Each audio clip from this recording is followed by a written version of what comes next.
ദില്ലി വിമാനത്താവളത്തിൽ സാങ്കേതിക തകരാർ. ഏതാണ്ട് 100ലധികം സർവീസുകളെ ഈ തകരാർ ബാധിച്ചു എന്നുള്ളതാണ് വിവരം. അബ്ദുൾ റഷീദ് ചേരുകയാണ് ദില്ലിയിൽ നിന്നും. റഷീദ്, എന്ത് തരത്തിലുള്ള ഒരു സാങ്കേതിക തകരാറാണ് ഇപ്പോൾ കണ്ടെത്തിയിരിക്കുന്നത്? കൂടുതൽ വിശദാംശങ്ങൾ.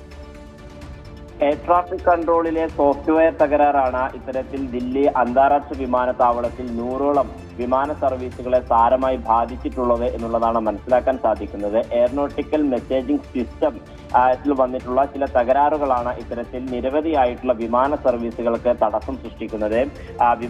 ദില്ലിയിലെ വിമാനത്താവളത്തിൽ നിന്നും മണിക്കൂറിൽ 100ലധികം വിമാനങ്ങളാണ് വിവിധ രാജ്യങ്ങളിലേക്കും അതോടൊപ്പം തന്നെ അന്താരാഷ്ട്ര തലത്തിലുള്ള സർവീസുകളൊക്കെ തന്നെയും നടത്തുന്നത്. ഈ സർവീസുകളെയാണ് ഇപ്പോൾ സാരമായി ബാധിക്കുകയും ചെയ്തിട്ടുള്ളത്. എന്തായാലും ഈ സിസ്റ്റത്തിൽ വന്നിട്ടുള്ള സാങ്കേതിക തകരാർ പരിഹരിക്കുന്നതിനാവശ്യമായിട്ടുള്ള നടപടികൾ ഇതിനോടകം തന്നെ വിമാനത്താവള അധികൃതർ ആരംഭിക്കുകയും ചെയ്തിട്ടുണ്ട്. രാവിലെ 7 മണിയോട് കൂടിയാണ് ഇത്തരത്തിലൊരു പ്രശ്നം കണ്ടു തുടങ്ങിയത്. എന്തായാലും ഈ പ്രശ്നപരിഹാരത്തിനുള്ള നടപടികൾ ആരംഭിക്കുകയും ചെയ്തിട്ടുണ്ട്. അതോടൊപ്പം തന്നെ എല്ലാ വിമാന കമ്പനികളും ഇതിനോടകം തന്നെ യാത്രക്കാർക്ക് മുന്നറിയിപ്പ് നൽകിയിട്ടുണ്ട്. പ്രത്യേകിച്ചും അവരുടെ വെബ്സൈറ്റുകളിൽ കയറിക്കൊണ്ട് വിമാനം എപ്പോഴാണ് പുറപ്പെടുന്നതുമായി ബന്ധപ്പെട്ടുള്ള കൃത്യമായിട്ടുള്ള വിവരങ്ങൾ തേടണം. അതിനുശേഷം മാത്രമേ വിമാനത്താവളത്തിലേക്ക് എത്താവൂ എന്നുള്ള കർശന നിർദ്ദേശമാണ് ഇപ്പോൾ വിമാന കമ്പനികളും നൽകിയിട്ടുള്ളത്. എന്തായാലും വിമാനത്താവളത്തിൽ നിലവിൽ ഇപ്പോൾ വലിയ പ്രതിസന്ധികൾ നേരിടുകയാണ്. ഇപ്പോഴും വിമാന സർവീസുകൾ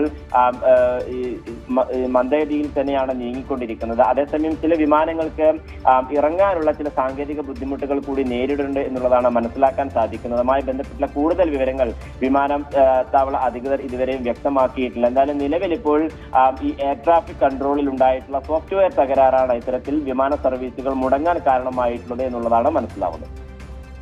ശരി.